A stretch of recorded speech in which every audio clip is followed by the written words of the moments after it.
você estudou história errada a vida inteira. Meu nome é Gregório Palaia, eu estudo história profundamente. Eu comecei uma faculdade de história, mas na verdade a principal fonte do meu conhecimento e dos meus estudos são por meio dos livros. Bom, existe, um conceito acadêmico muito simples em relação a como se estudar história, que é por meio do cruzamento de informações. Se você pega, por exemplo, uma história da Guerra Fria e estuda um autor americano, você vai ter uma certa visão da história, mas você só vai ter, de fato, uma análise concreta se você estudar vários americanos, vários russos e até, por exemplo, um meio termo, algum país que estava neutro ali, ou algum autor, enfim, que não puxa para nenhum dos lados. E aí você cruza essas informações, as informações em comum você tira como a realidade. Então pronto, já fiz aqui uma análise. Segundo, como eu disse, fazendo faculdade de História, mas por meio dos livros eu vi que eu conseguia um conteúdo mais aprofundado. O tempo em que eu fazia por exemplo, uma matéria da faculdade, que é, sei lá, um mês mais ou menos, eu conseguia ler 3 livros de história, cada um de, sei lá, 200, 300 páginas, e eu tinha um conhecimento muito mais profundo que da faculdade. Então, eu sugiro veementemente que você pegue livros e estude.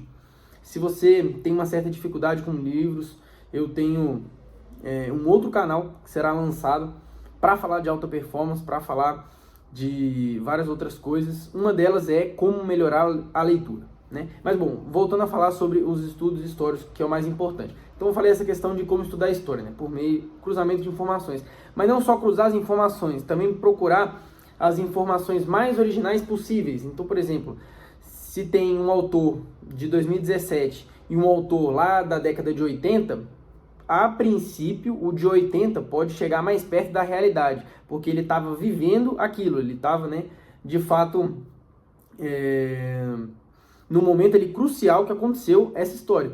Então, às vezes, dar preferência para esse tipo de autor é interessante. Mas não só de autor, existem artigos científicos, estudos, até próprias, por exemplo, postagens dos governos, artigos do próprio governo falando sobre aquele assunto. E aí, quando tem isso, vamos lembrar que tinham vários autores por trás e também uma confiabilidade política naquilo que está falando. Ele não ia falar, por exemplo, uma mentira. Não vai acontecer. Por exemplo, se o governo dos Estados Unidos fez um artigo sobre a Guerra Fria, ele não vai contar uma mentira. Ele pode distorcer os fatos, não falar algumas informações, Mas ele também não vai mentir. Então, assim, se você junta várias informações, você consegue estudar a história. Enfim, ponto final. Já falei qual que é a minha visão sobre o que é o estudo da história. Agora vamos a uma outra análise, que é o seguinte. Aqui nesse canal, eu vou começar com um vídeo por semana, daqui a pouco 2 vídeos por semana, e a gente vai vendo o que vai acontecer, enfim.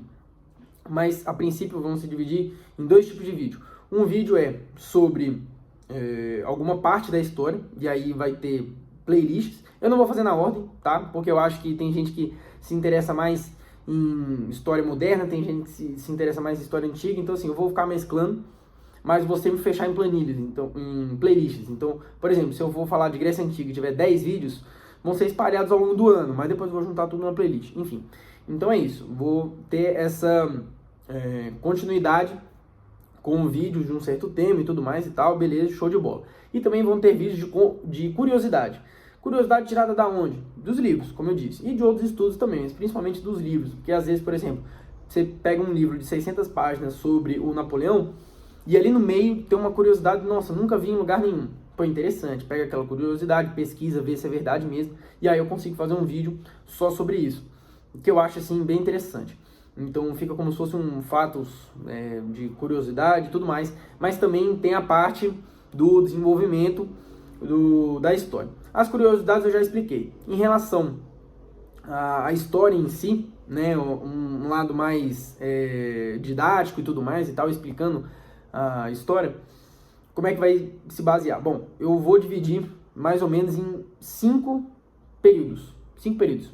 Separar a história em 5 períodos, tá? Claro, dentro desses períodos terão subperíodos, Inclusive, por exemplo, digamos que, sei lá, um período eu faço de Grécia Antiga, Roma, e tudo mais, né? Inclusive esse é o primeiro. Eu vou começar pela Grécia Antiga porque eu acho que para trás não teve nada interessante.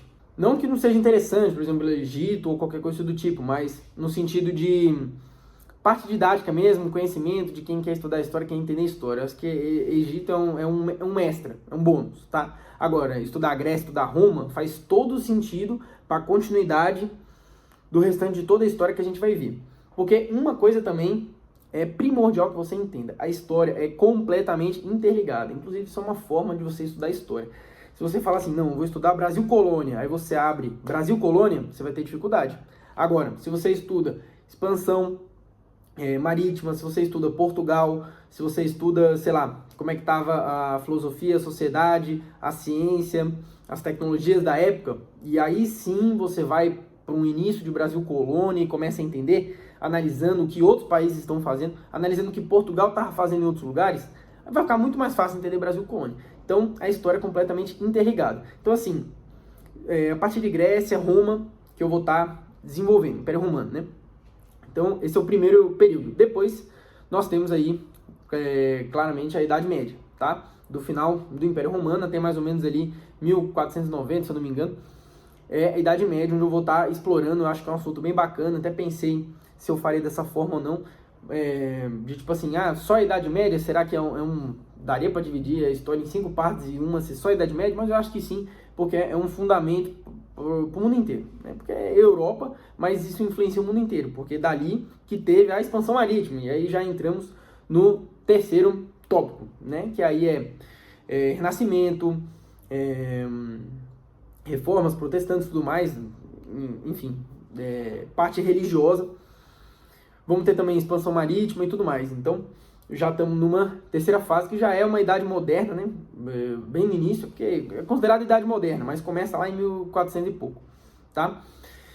Quarto, aí já seria primeiro Revolução Francesa. Da Revolução Francesa até 1914, né? Aquele período bom, aquele período que o pessoal ignora, o pessoal estuda só a Revolução Francesa, vai para a Primeira Guerra, aí vai estudar a Primeira Guerra, não entende nada. Por quê? Porque não estudou tudo o que aconteceu, né, todos os acontecimentos pós-Revolução Francesa, que mudou completamente o rumo da Europa. Claro, que depois da Revolução Francesa nós tivemos Napoleão, que aí mudou tudo. Um cara à frente do seu tempo. Ele fez coisas que estavam destoando muito. Ele era um cara assim que daria para falar, não, pô, é um pensamento de século XX. Mas ele estava combatendo com absolutistas. Então assim, mudou completamente o cenário da Europa. Por isso que é importantíssimo esse período. E, obviamente, a partir de 1914 até os dias atuais, não só a Primeira e a Segunda Guerra, tá? Nós tivemos aí muitas guerras depois da Segunda Guerra.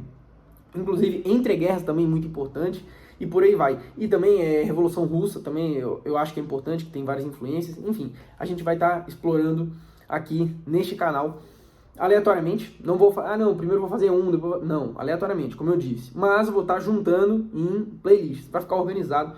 Então acompanhe, vai ficar muito legal. Apesar de que eu vou falar de maneira didática, né? Cada subperíodo desses períodos, também são vídeos que dá para você assistir solto, entendeu? Não é, para você entender esse, assista o anterior. Não, você consegue assistir o vídeo solto, tudo bem? E dentro dos vídeos vão ter algumas curiosidades, ou, por exemplo, eu vou pegar um livro e vou mostrar um trecho aqui. Claro, tudo que eu vou estar falando vai estar embasado em livros, ou em artigos, conhecimentos e tudo mais. Vou fazer indicação de vídeo, vou fazer indicação de livro aqui e por aí vai. Então, assim, vai ser um conteúdo bem completo que eu acredito que vai ser de grande proveito para quem de fato gosta de história.